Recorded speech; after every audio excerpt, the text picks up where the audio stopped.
Welcome to the Running for Real podcast, where each week we bring you a conversation designed to help you create positive change in your life, community, and planet. It's a collective of conversations about running, the climate emergency, and social justice. Running for Real is for the brave, for those with courage and vulnerability. United by our love of running, we're driving momentum towards some of the really tough challenges we're facing as humanity. So come join me, Tina Muir, and let's get started.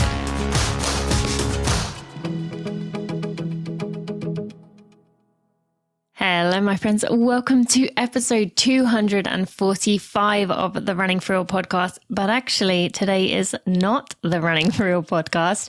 This is the first time I have ever done I can't even remember what the term is for this, but basically you are hearing a show, an episode from a different show, which I do also happen to co-host. But I'm excited to share an episode of Running Realized with you today. So this is episode 5 of Running Realized, and I host it along with my co-host, Knox Robinson. You are going to get to hear Knox and I talking or getting to understand the shoe industry. This, as you can probably guess, is a topic I am very interested in. And the environmental aspect of everything is always going around in my mind. So this was one I was really excited about. And you are not going to be disappointed with this one. You're going to get to hear Knox and I talk in just a few minutes about what this episode is about, who you're going to hear from. We're going to hear from someone at REI, going to hear from someone at Allbirds. You're going to get to meet who those are in just a few minutes. But I wanted to put this on here today because this environmental episode is the one that speaks closest to me, as this is my biggest passion area. But also I want you to be able to go over and check out the other episodes of Running Realized. We are really proud of what we are creating here. It is interesting. It is impactful, it is thoughtful, and it is enjoyable to listen to. I think you will come out of this one feeling hopeful and optimistic. And it is the same with a lot of the other episodes. So I hope you will consider checking out Running Realized after this. But we are just going to take a quick moment to hear from two of our sponsors, actually, and then we'll be right to the Running Realized episode. Thank you to UCAN for sponsoring this episode of the Running for Real and Running Realized podcast. I want to tell you a bit about the new product from UCAN. Did you notice that UCAN now has a gel? Yes, for many years, many of you have been asking me, I wish there was a way I could take this. I wish there was a way I could use this in my races. And now you have it. UCAN has come out with Orange Edge, which is their gel, their fuel to go. It's got 15 grams of super starch.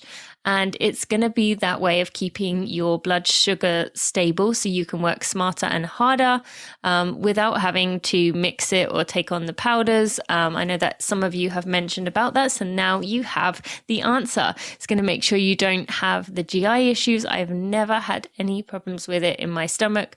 I drank UCAN all the way throughout my trail marathon and had absolutely no problems. I even ate a bar when I was on the run, no problems while I was running.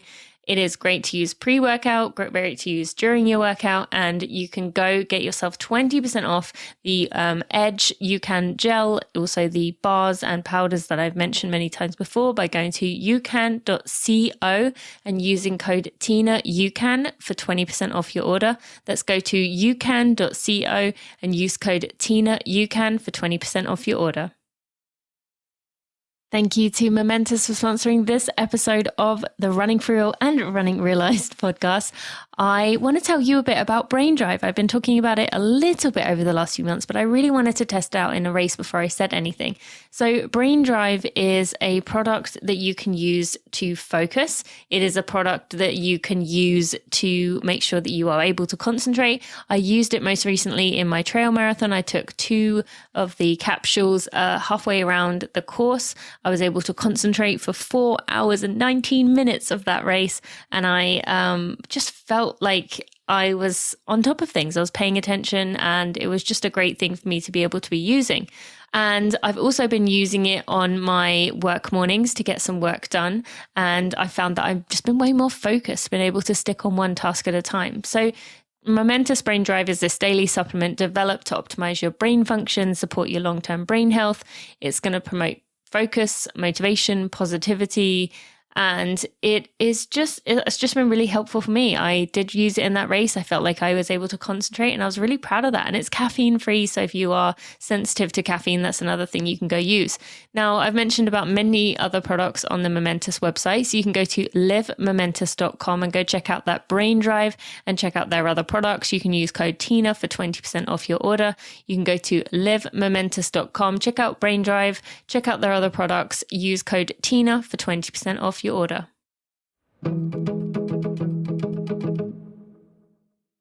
Running Realized is presented by Tracksmith. Hi, and welcome back to Running Realized. I'm Tina Muir. And I'm Knox Robinson, Tina, and this is episode 5. We're thoroughly in the mix with this series, and I'm always the first to pat myself on the back. It's going well. I mean, it's going well. By one account, that being my own account, it's going well.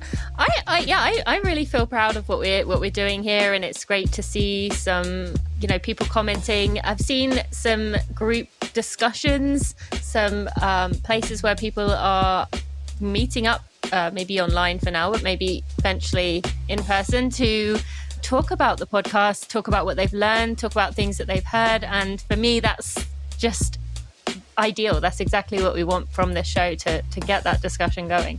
I mean, for you, that's ideal. People, like, you're the type to be like, meet me Boston Marathon weekend for a shakeout. And all the Running Realized fans, for me, people would show up with tomatoes and rotten eggs. And like there he is! To get you along the course. But I mean, I guess feedback is feedback, No, jokes aside, though, it has been awesome to kind of see the great feedback, the great comments that we've been getting both online and then on a personal level. Our own process to kick this thing off was kind of, how would you say, hypoxic. It was just you, me, our secret squirrel producer, working behind the scenes to kind of literally get the show on the road. But we've had some suggestions for future content ideas and opportunity. So first off, I'd like to hear more from listeners about what they'd like to see. It's not like we have some, chalkboard of ideas for the next 18 months of things we want to talk about. I mean, Tina, you're very, dialed when it comes to planning, but I kind of thinking about what I'm going to talk about when I wake up that morning. I hadn't noticed. No, that's very accurate. But no, you're right. I think it has been really cool to hear some suggestions from people, and some of the ones that I've heard, I haven't heard from anyone, and I hadn't even considered as a topic, but really make great suggestions. But on that note, I think I personally would love to hear more from our listeners, to hear the things that they've tried out. We did mention about the Primal Yell a few episodes ago. I've seen a few people have tried it out, but I'd love to see more of that. We'd love to see if you are donating to any of the places we recommend or checking out any of the things that we have done. I think that's a really cool thing to be doing, and shows us that we are making an impact and kind of changing the future landscape in a way that is meaningful and impactful. Yeah, Tina, and also like on a more finite and discreet and subtle note, some of the challenges that we've been unpacking in the show are headline news. That's not anything kind of we set out to kind of chase or align with. When you think about the challenges and the struggles of trans athletes in terms of competition, we're seeing that, day by day these days. So I like to think that if we're contributing to the conversation in some ways and adding some dimension to what mainstream media is reporting, then perhaps kind of we're doing a tiny bit of the job to push the conversation forward. So all the way around, I feel justified in my healthy ego and narcissism and patting myself on the back. For now, Tina, what are we talking about today?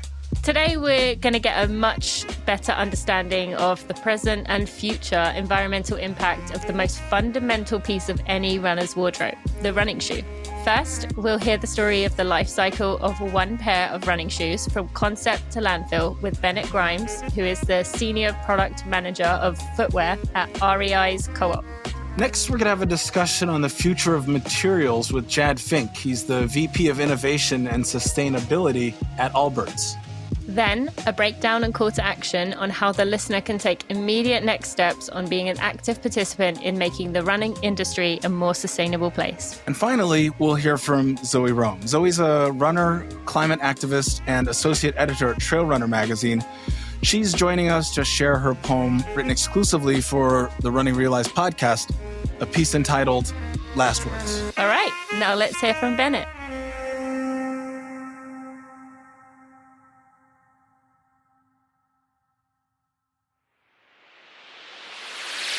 Hi, I'm Bennett Grimes, Senior Product Manager of Footwear for Co-op Brands at REI, and this is the story of how you build a shoe.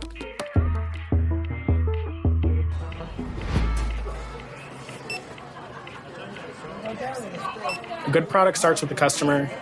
Great brands spend a lot of time better understanding who it is that they're trying to build product for. Sometimes that's 3-4 years out, but more frequently it's 18 months to 24 months. A new concept as a team, so designers, developers, engineers, product marketers, product managers, and you start to fine-tune and create a product that delivers the needs of that customer. All along the way, you're paying attention to each of these little elements and how are they wearing, what's working, what's not working. And usually at this time, there's a trip to Asia. So you go visit the factory, work with your teammates there, and create products. And this is where you, as a product creator, really start to see the impact that your decisions are having on the products you're creating. It's easy to make a decision behind the desk, but when you go and see some of those decisions, whether that be drop a specific color or change a little element on a shoe, that means that material has to get thrown away.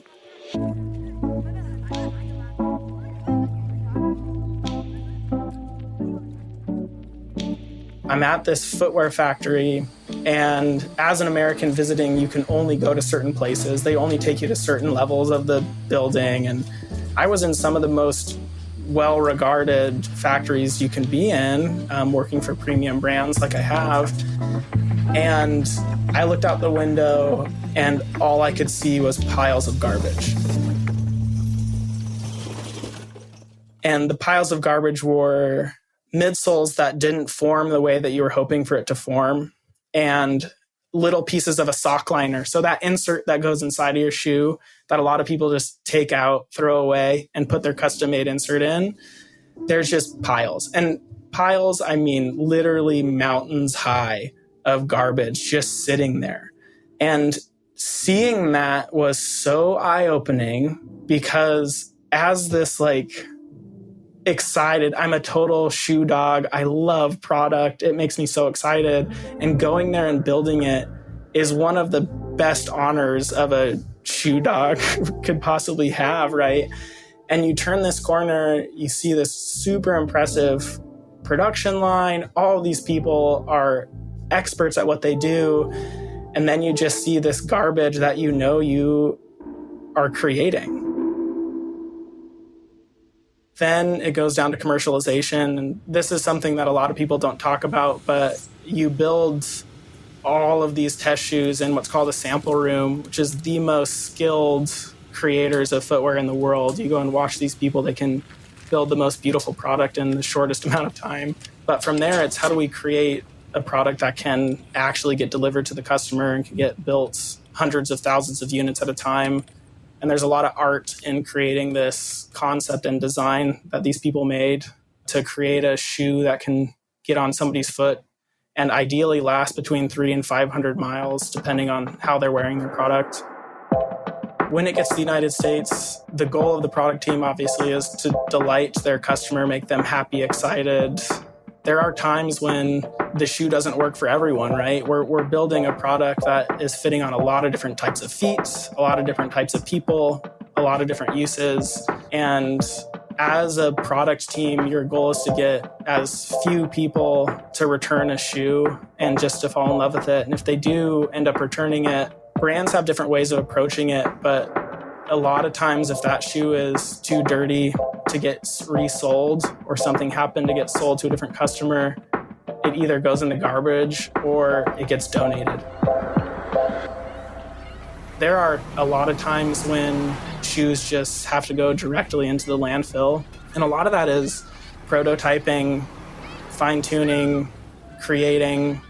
Every brand has proprietary information and technology, and they don't want consumers to see it or get it before the product hits the market. So a good brand will hold on to those prototypes until the shoes do hit market. And then after that, they will start to donate it or sell it at what's called the sample sale. But there's a lot of times where you'll see shoes just go to the shredder. And that's a hard thing to see when you're somebody that cares about the environment.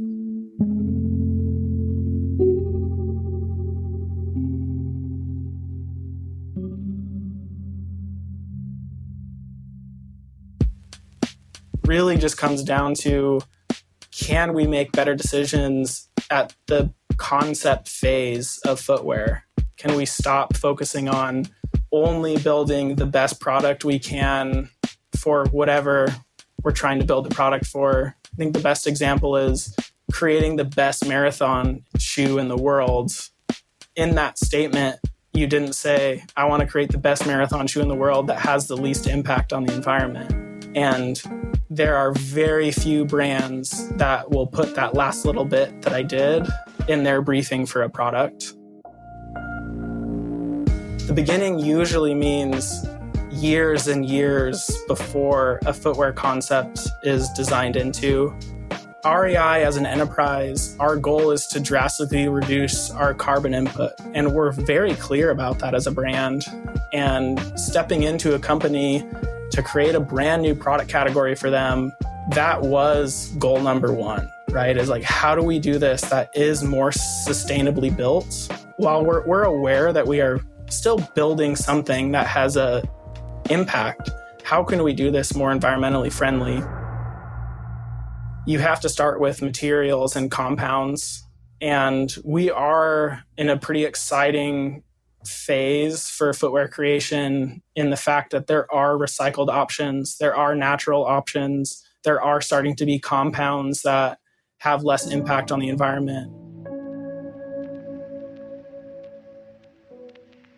The way a lot of brands are approaching it right now are focused on eliminating as much virgin materials as possible. And I say virgin meaning you're creating it from nothing, right? Like you're not taking something else and creating it. So the most virgin materials that's used in footwear are built out of fossil fuels. They are petroleum-based materials, whether that's TPU, EVA, anything that you've known historically in footwear is plastic. They're just different types of plastic. And that's including rubber. Rubber is built out of fossil fuels. Leather is one of the worst materials you could possibly use if what you're measuring is your carbon emissions. Emissions are just huge in both the animal's life, but also the tanneries and the amount of water they use. Leather is just really hard on the environment. So at least brands now are starting to look at how can we use recycled content to get us there? What type of recycled content can we get? Or are there more natural ways to get it? But you're still building a material that has an end of life, right? Like it just has to break down at some point. And as runners, we're really hard on our product. So it isn't uncommon for people to wear 6, 8, 10 pairs of shoes a year. And being aware of what happens to those shoes at the end is pretty important, right? So ideally you clean it and donate it so somebody else can use it. There is an end of life. There just has to be, just the nature of the materials we're using to build product. And of course, the end goal is I want to create something that's circular, that we can turn it into another boot or another running shoe or another flip-flop at the end of its day, instead of it just going into the garbage and sitting in a landfill for hundreds of years. And a lot of times it's ending up in the ocean, which is equally depressing to sitting in a landfill. your dollars do matter. Your purchases do matter. And the more that brands that are pushing into this sustainability sell those products that are sustainable, the more you're going to see that become future product. The people building the product aren't necessarily the people making the business decisions, and vice versa, right? So you can have the best intentions in the world as a product team to come to your senior leadership and say, hey, we have an opportunity to build a shoe that's 100% made out of eucalyptus fiber, but the impact is it costs us $3 extra to build this. And the bottom line is we're going to lose $2.3 million to our bottom line if we make that decision. But what ends up happening is if the consumer votes for that more purposely built product, you can make up that 2.3 million by selling another 100,000 pairs or whatever it is, right? And so you can directly correlate business decisions with sustainability by voting with your dollar. I am definitely hopeful for the future of product creation and the future of running shoes and shoes in general. And the reason I would say I'm hopeful is seeing what some brands are doing to get us into better places is really exciting. But it is going to take all of us. It's going to take runners to be paying more attention to what it is they're buying and how they're buying it. And as a person that knows this industry well and knows consumers' decisions, every year what's said in these like business meetings are people say they care about sustainability, but their dollar doesn't show that. Your dollars do matter. Your purchases do matter.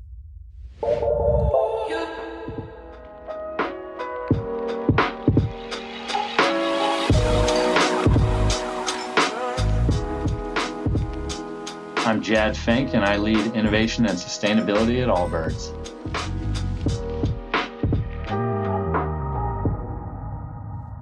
Jad, thanks for coming on and speaking with us today. Well, Knox and Tina, thanks for having me on here. I'm excited for the conversation. Let's just get right into it. At Allbirds, we're not super officious with titles, but you are, let me check my notes. You are the VP of Innovation and Sustainability. You took the words right out of my mouth. That's you got to be honest. That's not a title that you usually see on a business card when you're at a trade show. That's a pretty specific function that you're doing. Can you unpack a little bit of your role for us? Just kind of hearing about that for the first time. Yeah, well, that title is relatively symbolic of the approach that Allbirds has taken from the beginning. We don't really look at innovation and sustainability separately, and we don't think you can in a modern company. All of the new materials, the new processes that we want to bring to our customers to delight customers, they have to be sustainable, or we really don't consider them innovation.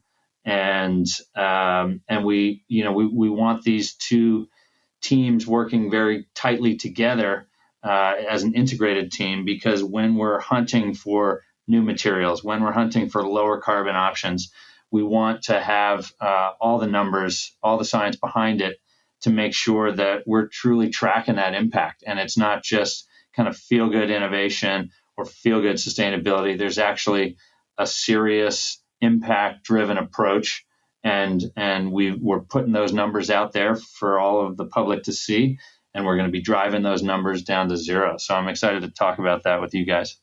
I would love to begin by looking a little bit at runners in general. Probably when it comes to that choice of hobby, that choice of activity, feel pretty safe in terms of I go outside to exercise. I don't need to purchase equipment. I'm not really doing any harm. What would be your opinion before Allbirds came along, or just in the past, about maybe the damage that was being done, or how something as innocent as a pair of shoes might actually, the fact that Allbirds needed to come along to change things, and hopefully will change things for other companies in the future.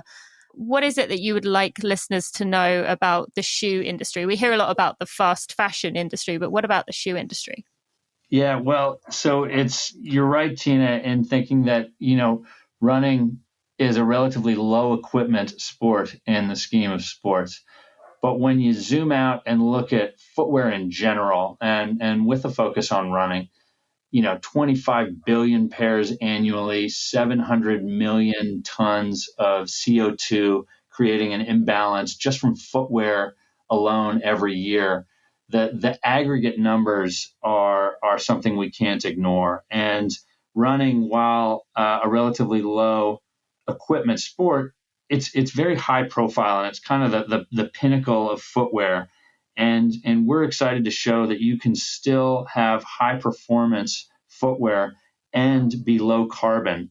And by using that as an example, we think that can spread to other sports, other industries, and it's kind of the ultimate way of showing that you don't have to compromise, because running is kind of the purest example of performance. And we're excited to show that you can do low carbon, sustainable running and still deliver that high performance. And what were some of the things that people might have maybe not known about, but that were going on before and hopefully are phasing out now? But for me, what comes to mind is consumption. So one of the things with putting the climate emergency in the forefront of our minds is an intention to cut down, be more intentional with what you're purchasing here. So why focus when it comes to the running industry on sustainable products, reducing your overall impact as a company? Why is that the first thing we should be tackling, rather than trying to make shoes that, last for 2,000 miles or that are just going to last a lot longer for people? Yeah, it's a great question, Tina. And I think the challenge is trying to treat it more of an and than an or. And what I mean by that is we don't think it's okay to say, I'm only going to focus on sustainability, not durability. Those are intrinsically linked. You can't truly have a sustainable product if it's not durable. And on the same measure, you need to respect some consumer behavior and know that folks are going to need choices out there. And so what we were excited about starting Allbirds was, hey, look, people need choices and they need better choices. And when we were talking about starting the company, one of the challenges was, does the world really need another shoe? Does it need more stuff? And what we came to the realization was, if it's just more stuff, no, it doesn't. But we need tools to help make better choices. We need better products. We need lower carbon impact that don't make you compromise. I think the early versions of sustainability were always kind of viewed as, there might be a slightly more sustainable shoe, but it was something that was scratchier or not as good looking or didn't last as long. And you might get a very small amount of the customers to go for that. But the reality is, a lot of people are going to say, do you care about the environment? 100 out of 100 will probably say yes. If you track their spending, what are they actually choosing? In general, they're choosing things that look good, feel good, and perform well.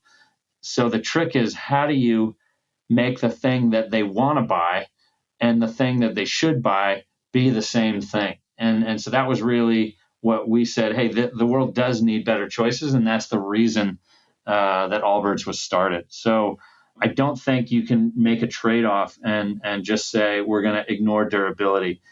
That's a compromise people don't want to make. They don't want a quickly disposable shoe just because it's made from certain materials. So I think you always have to have that in mind, the same way you have to have performance in mind. You can make the world's most sustainable shoe, but if it doesn't perform well, if it's ugly, if it's uncomfortable, then you've made zero difference because no one's going to buy it.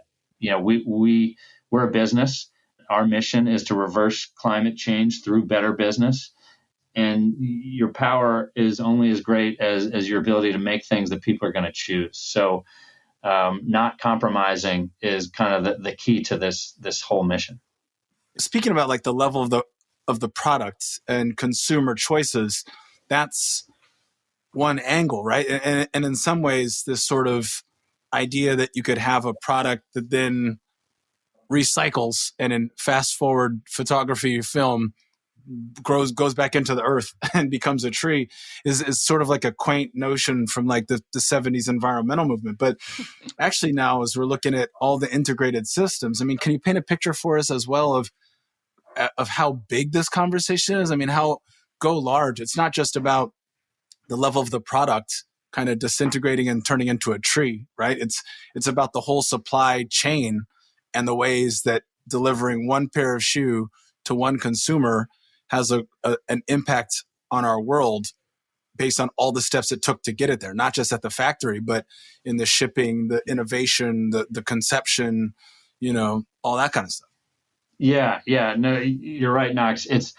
You've got to look at all the steps along the life cycle. And you've heard that we've got an exciting collaboration with Adidas, and that's going to be, something that's releasing later this year. And we're really excited for folks to see what we've come up with, what we've developed, and also the story behind it.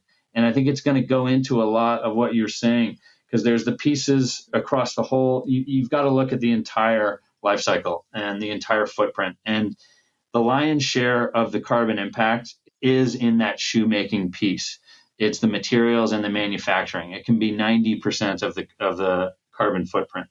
But in order to truly deliver low carbon products for folks, you've got to have a totally holistic approach. And you've got to be able to work with your manufacturers. It's the energy involved in making the product. So it's not just materials alone. You got to look at what's the energy being used at the factory that's sewing the shoes, that's the process of making the foam. All of these are relatively energy intensive processes. And so looking at what's the power feeding those factories. Can you drive your factory partners to renewable, low carbon power? Can you help them start with stepping stones on getting renewable energy credits and purchasing power agreements in order to truly have almost zero, or in some cases zero carbon manufacturing? And then looking at your packaging. Just once you made the shoe, you're not done. In this kind of increasingly e-commerce world, shoes generally arrive in the mail now. And what's the packaging? How extravagant has that packaging become just to deliver a great unboxing moment when you know that all of the material you keep adding to that packaging not only is more carbon, but is more carbon footprint because you got to move that weight around the world. So less is more is kind of one of the biggest themes that jumps out when you really start looking at this. And because there's a magnifying effect of every time you add something, that's another step, that's another machine, that's another power step, that's more weight, and that's more material and carbon, and it's going to magnify all the way down through the process. And then looking at how is this stuff getting around the world? Are companies, like you said, Tina, on fast fashion, are they racing to deliver products to consumers for ultra competitiveness?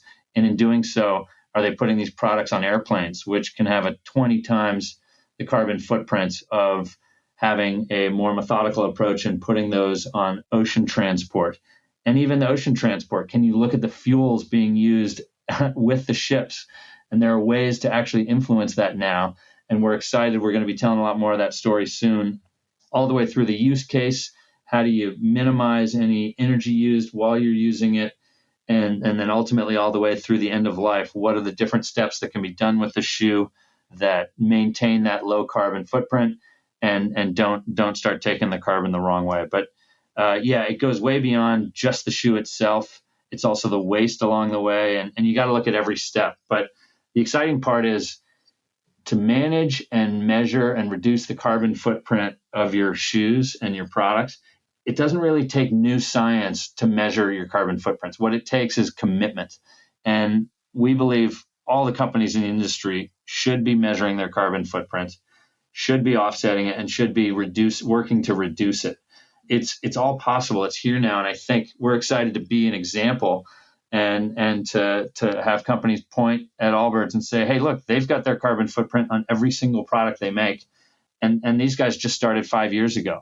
Why can't we do it? So that's a question we're hoping goes around the industry very quickly. And so We want company. We don't want to be the only ones doing this 5 years from now. Mm. Jad, I'm listening, Tina, but did you hear what he said? He said it's the unboxing moments that's really what's killing us. He's talking about social media influencers and their unboxing.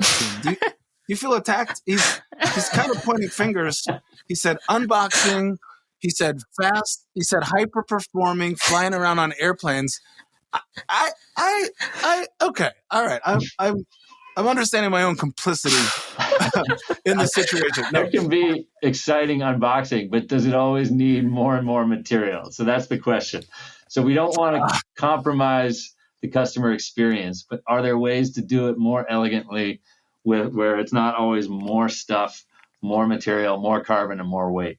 I'm curious, if you don't mind me asking, while we're on this, when you first approached the various people in these steps, the factories, the shipping, all these different, areas that you had to work in and figure out with logistics, how was that received at the time? Was it kind of, don't even go there, don't even try and change the way things have always been done? How did that go down? Well, I think it's different depending on which part of the production chain you're talking about. The exciting part about materials is, even as a small brand, starting 5 years ago, the thing you can control with the most influence is the material choice. You can nominate 100% of your materials generally, even if you're a small brand. So knowing that that's generally the largest part of the carbon footprint, and that you've got total control of it, that's actually an exciting thing to realize, and something we made a priority from the beginning. When you start getting into other steps, most brands don't own their own factories, or the majority of them. And you start getting into manufacturing, energy, shipping. No brands own the boats that these cargo are going around the world on. You start getting farther and farther away from the influence. But there are increasingly, tools that are at our disposal. Let's say you might not be able to have enough influence to get your factory to put solar panels on the roof, but you may be able to require for your production that they purchase renewable energy credits, or they work with their utility to figure out a lower carbon option to supply them. So there are kind of interim steps along the way where you don't need absolute control to help influence. And so I'd say it's been a journey. I think in the beginning, when we were working with different partners, it was challenging. But I think once you really go through the full process of counting up and measuring your carbon footprint, it kind of becomes a map of where you can go hunting for the best savings. And sometimes it's in areas like waste, and areas where you're actually going to save money at the same time. And everyone's aligned on that.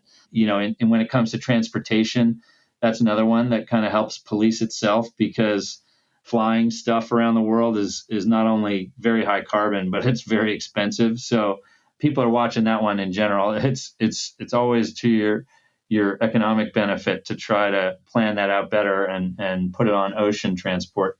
But getting this map together and being able to go back to factories and say, hey, look, here's the different steps that you're taking to make the shoe, and here's kind of the heat map of where the biggest carbon impact and carbon footprint is happening. And we found that that's been exciting with our factory partners, because it's not just an audit where they're kind of getting scolded for something or scored on something without much participation. It's more of a kind of a collaboration where you say, hey, look, here's kind of our joint score together, and how can we work together to try to reduce some of these steps, reduce waste. And then we find it kind of catches its own momentum, where once we become known, or a brand becomes known for really caring about this and promoting it to its customers, you start getting suppliers coming to you and saying, hey, I saw that big project you did with those low carbon shoes. We've got a great new material for you, and because we know you love this stuff. We know that you're on the hunt for low carbon, low environmental impact products.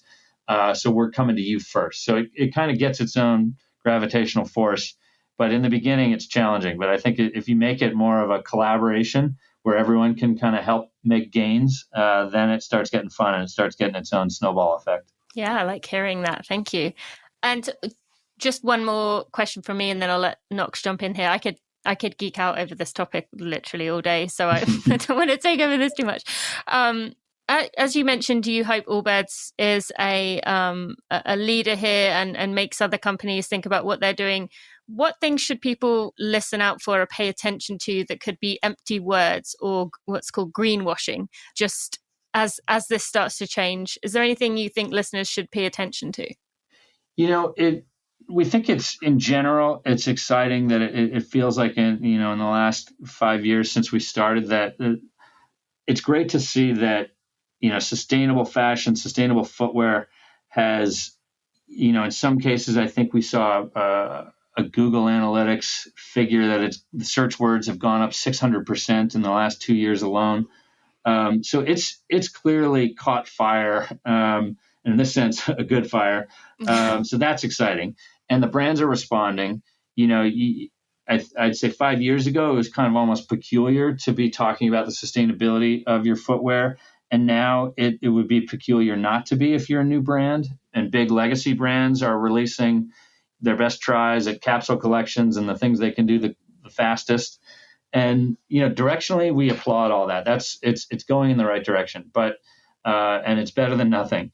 I think to your question, Tina, about what should we be looking for, I think the challenge now is it's no longer differentiating just to say you're trying or you care about it or, sustainability means something to the brand because everyone's jumped on that train and put, trees and nature on their homepage. But I think what's different is, who's measuring this and where can we get kind of apples to apples and what is your score? What's your number? Great. You care. Great. You're going for sustainable materials. Great.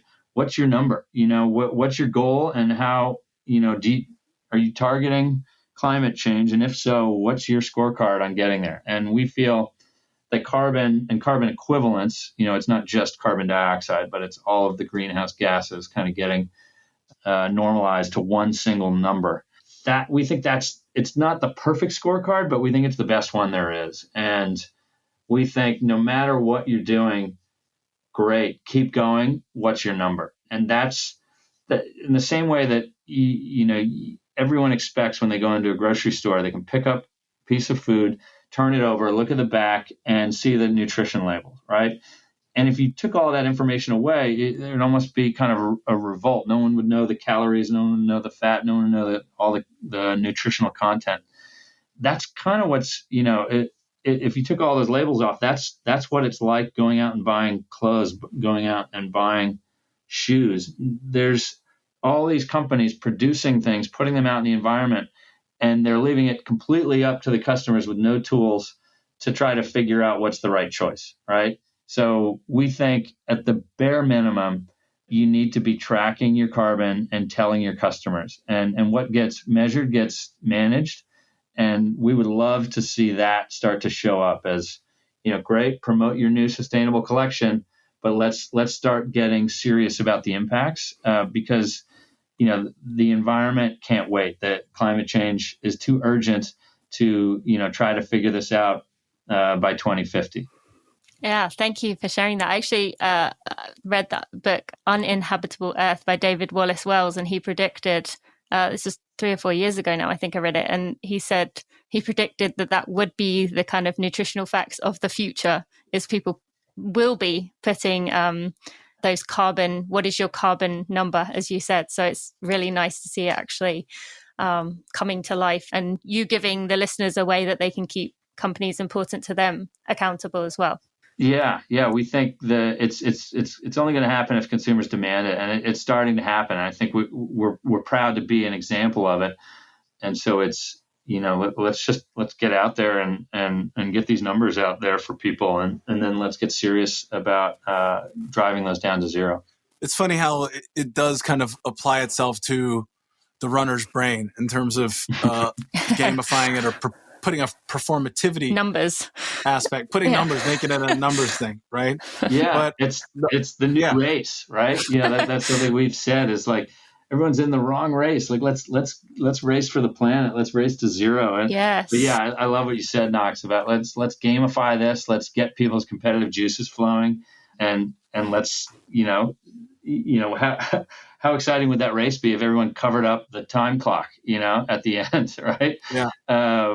And the numbers are there. Everyone's staring at the scoreboard. So let's bring that essence of running and performance to this race for the environment.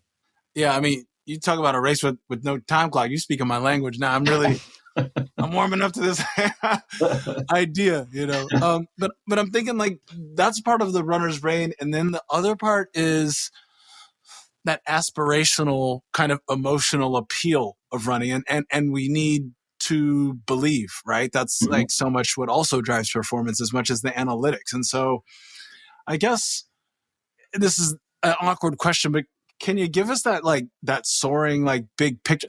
Like, I just feel like a lot of folks, especially a new generation, folks just want to know that it's possible. Can these innovations that you're describing, it's amazing. We can go so deep into granular detail, like, and a lot of us, me and team, we dig on that kind of stuff. But do y'all at Allbirds, do you really think we can have an impact? Do you really think that we're going to see some change? Like, do you believe that?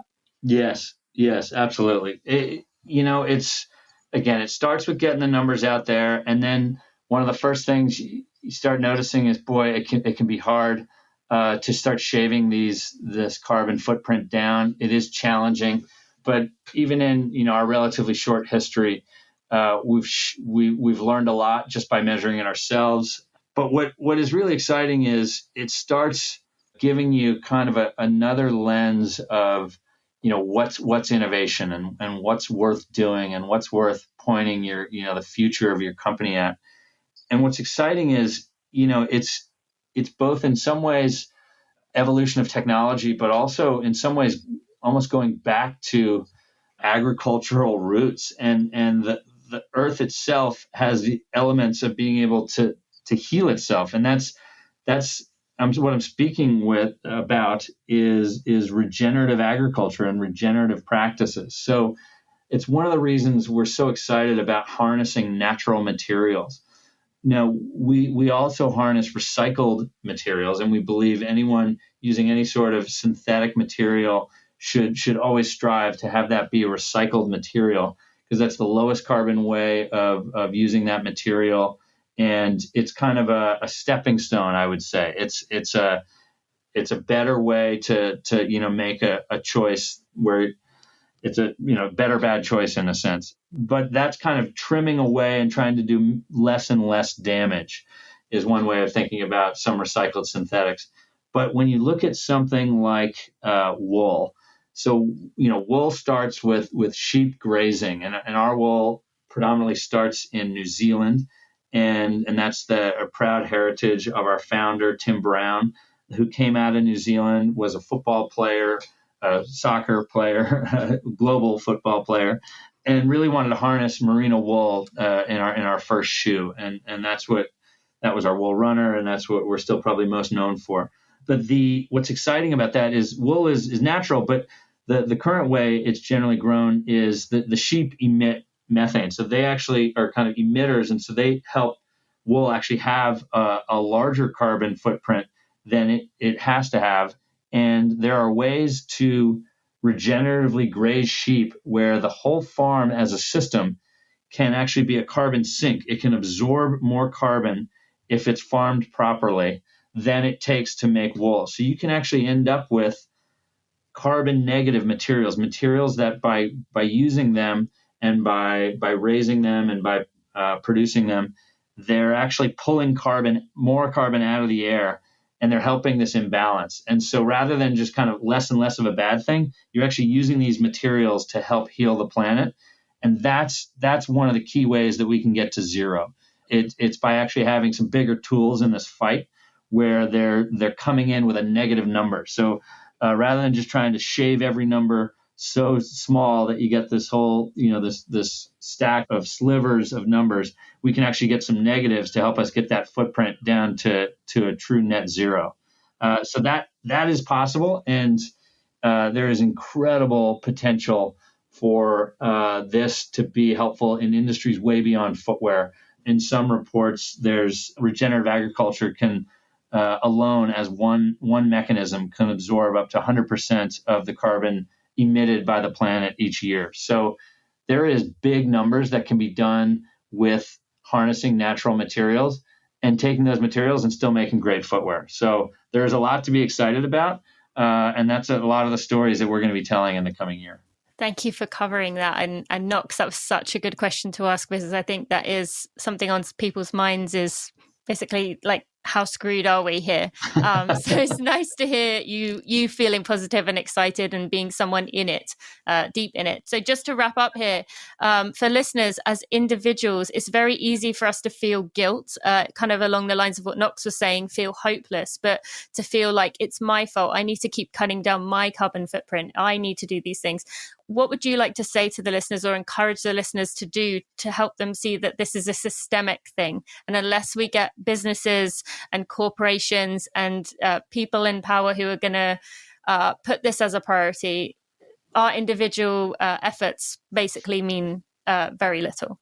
I would say they have a lot more power than they realize. And ultimately, this stuff changes when consumers demand it. So, it's not just on them. They need better choices, and they need to demand information.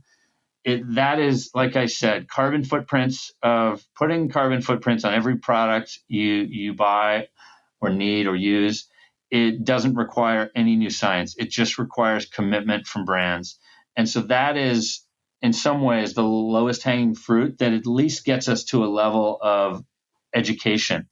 And then, once you've got the numbers, you've got calorie counts on food. It doesn't mean everyone always buys the lowest calorie food, but you can make choices that help to optimize, what your goal of living an overall balanced, healthy diet. And you've got to give consumers that. There's some products that are always going to be higher carbon than others, but there's going to be better ones in every category. And you want to give consumers that information. And the only way that happens is if consumers keep pushing brands, writing to brands, and use their competitive juices, point at other brands and say, hey, these guys have done it. Why can't you? So that's a lot. I think we're going to see that starting. Unilever has announced they're going to put it on a large part of their portfolio. Logitech, the webcam camera brand, is putting it on all their cameras.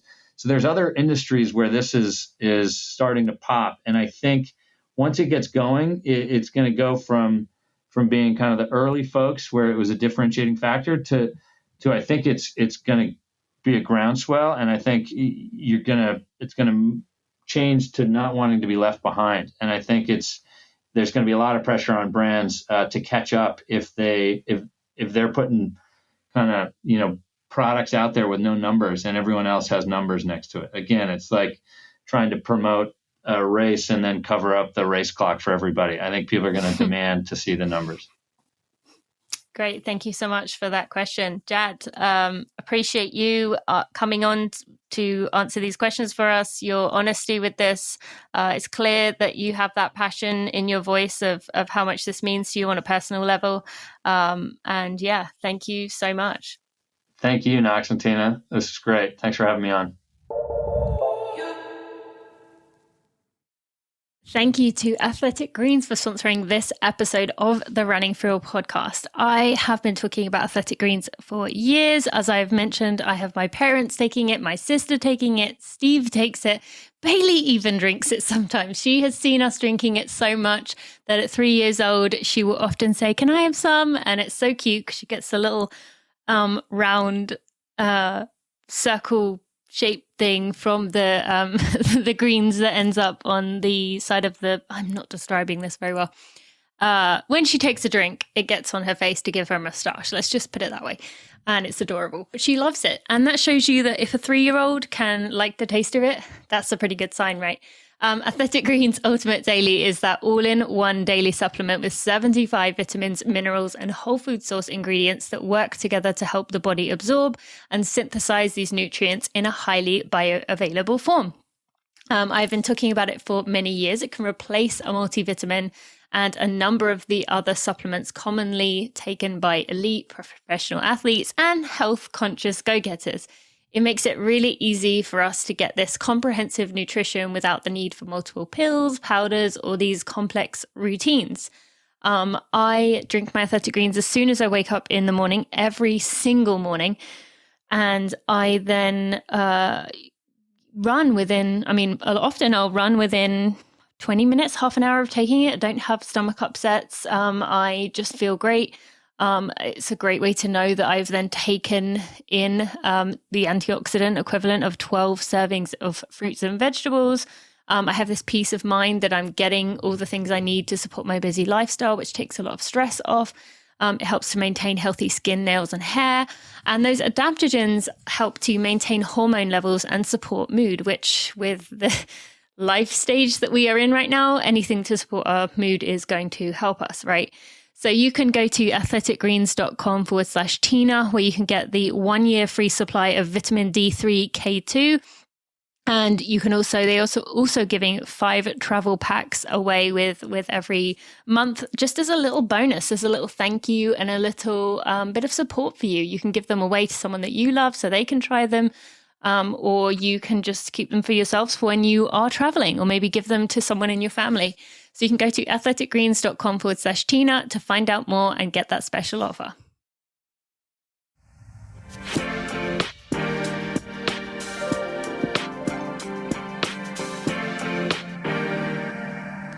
Well, Knox, I thoroughly enjoyed, although feel totally horrified in many ways after listening to Bennett and Jad. But I have to say, I actually feel a little bit more hopeful after this episode. So what were some of your thoughts?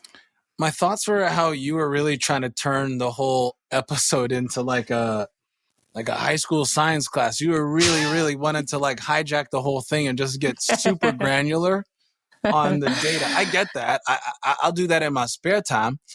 But we had a job to do today, and that was to get the information out to the folks who are following along at home. So I think we did that, and it was also incredible to hear just the 2 different approaches. Obviously, to kick off with Bennett to really take us through that journey, because we don't always think about it. We think our running journey, right, is getting the shoes, training, crossing the finish line, and maybe putting the shoes on the rack and recovering and going about our thing and forgetting the shoes are there.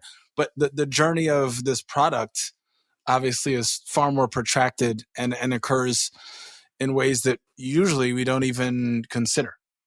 Yeah, I found that, I think for most people, myself included, we don't think about that, what goes on behind the scenes. You just, I guess that's one of the privileges that we have, or at least most of us, for being able to just get a pair of shoes and kind of forget about the rest, forget about what went into it. But for me, when Bennett talked about the mountain of shoes outside the factory, because you can imagine how many misfit insoles there were, or things that were slightly off that got thrown out, not being able to use, but actually being able to imagine a literal, as he said, like mountain or hill of insoles.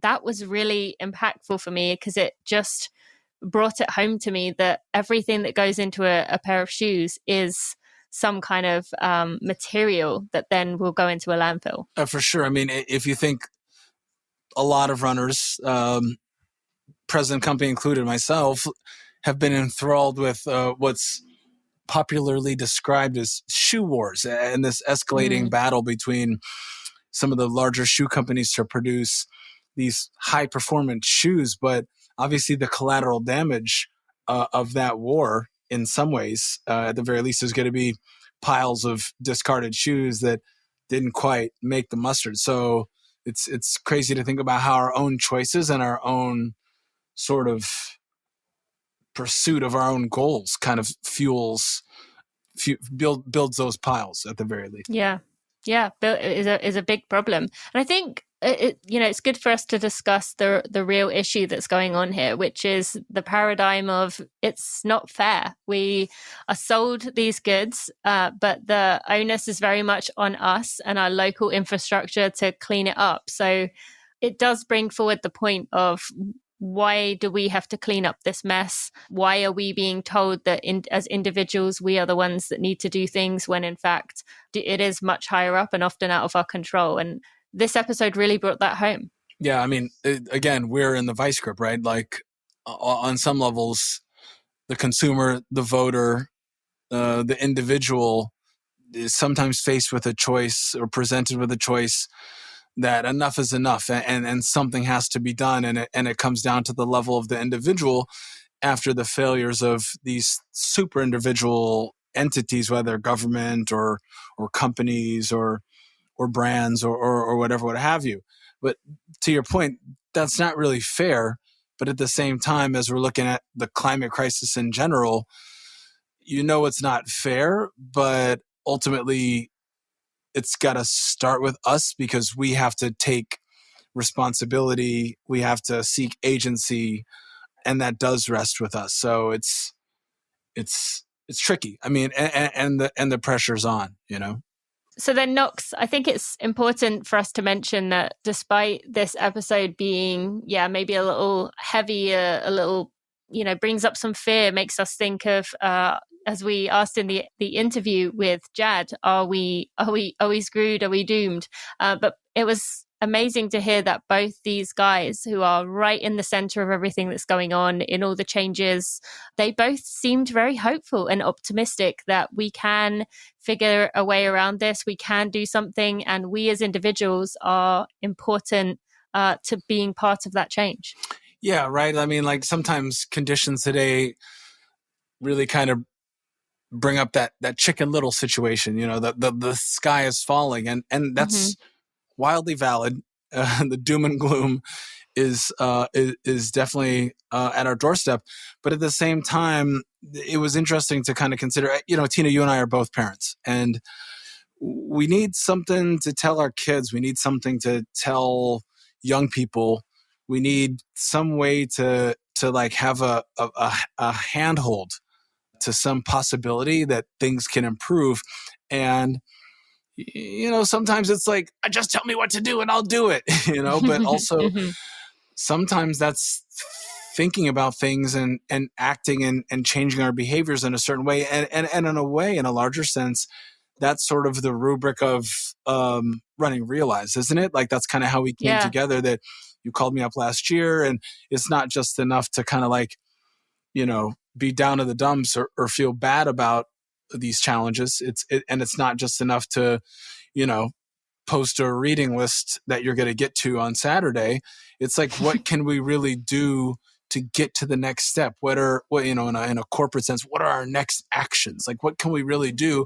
And what are some tools with which we can equip ourselves to share those insights with people in our community and crucially, the young people in our community.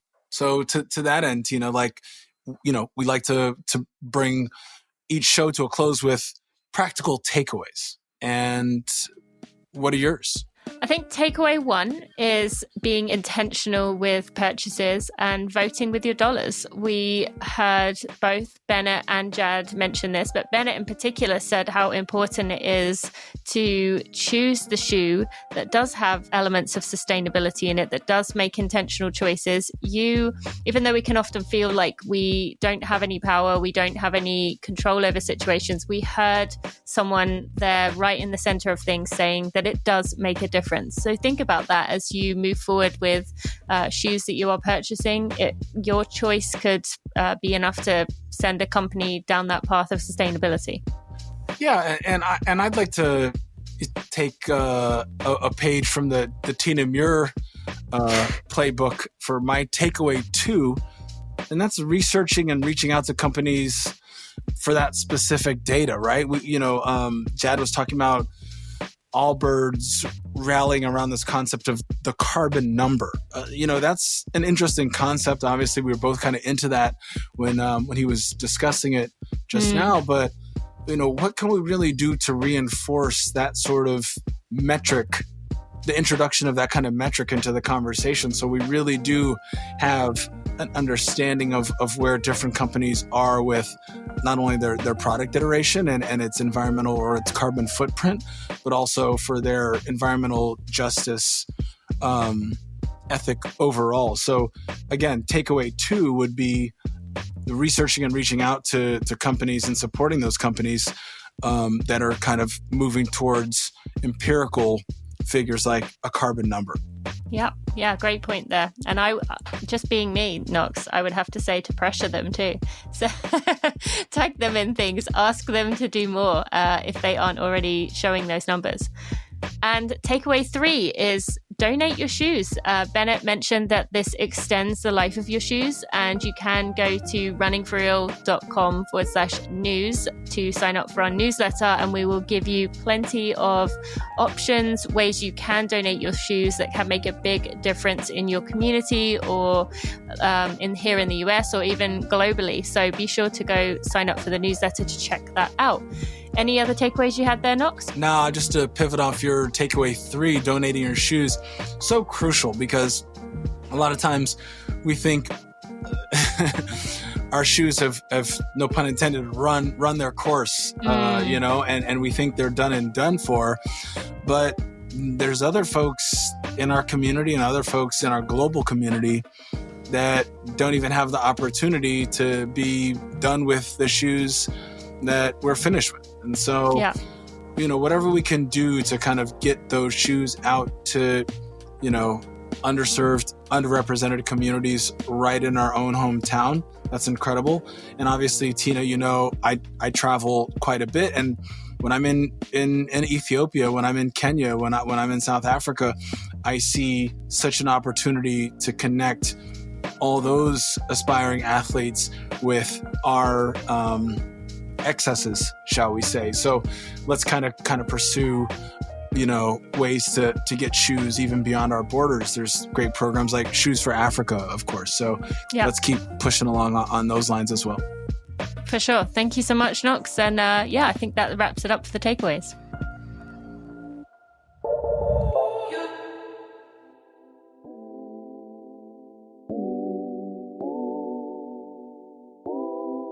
Big thank you to Bennett and Jad for sharing those stories and that crucial insight today. Please consider go subscribing wherever you find your podcast, your favorite podcast player. Take a screenshot of when you're listening to this show. Take a screenshot right now. Go to your social media, share it out, let people know, forward it on to people you think it would be interesting. And be sure to go sign up for our newsletter, which you can find at runningforreal.com/news.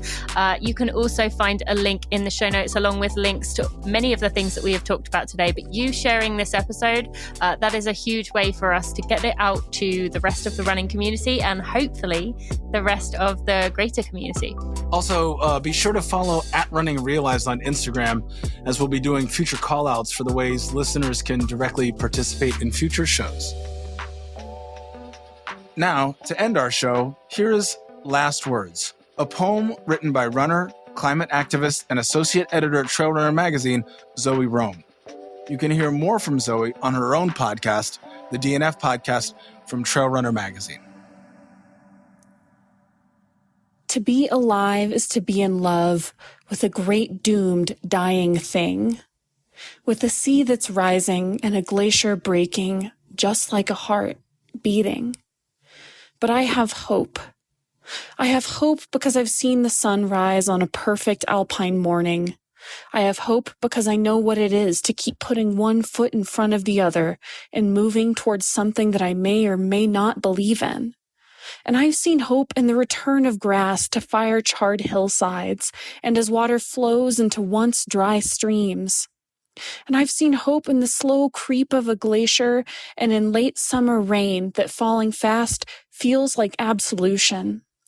I've held it in my hands when I've knelt to form a snowball and between my toes, barefoot in the desert sand. There is hope scattered in the flowers across an alpine meadow and in the streets when we walk together. We must learn what it means to face the storm of reality and leave our shelter of ignorance. We must move towards a mastery not of nature, but ourselves.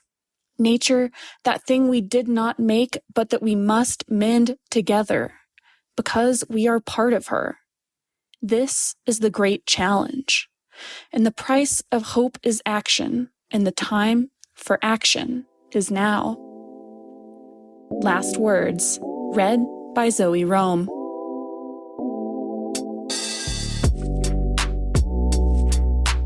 Running Realized is produced by myself, Tina Muir, and John Phillips. The show is edited by Gordon Bramley with original music, sound design, and mix by Daniel Brunel. Our show art was created by Mari DeMonte and Toby Kelleher.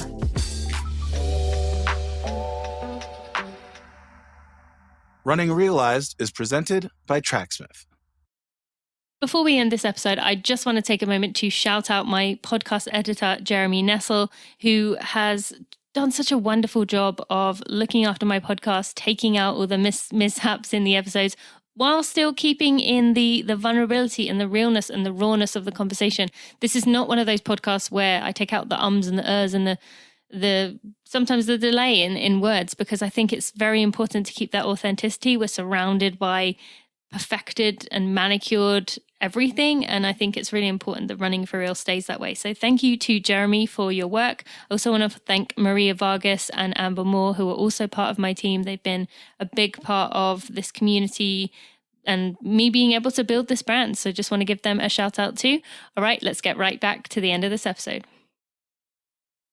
Well, what did you think? That's so impactful to me. I cannot stop thinking about what Bennett was saying about the shoe mountain. It's really given me a lot to think about. And I hope you found that episode enjoyable. Yes, it is kind of heavy hitting, but it's also something that is, optimistic and hopeful and interesting. And I really hope if you enjoy this, you will consider going to subscribe to Running Realized. Go check out the other episodes if you have not already. And if you could share this episode or share Running Realized, that means so much to me. We are really working hard on this. As you can tell, there is a lot that goes into it, and you sharing it with your friends, your family, your running group, and on social media goes a long way. So thank you so much if you do decide to do that. Now, next Friday, we will be going back to regular scheduled episodes. This was just a one-off that I wanted to do because this topic is so important to me. And I'll be interested to see what you think after hearing your thoughts on this episode.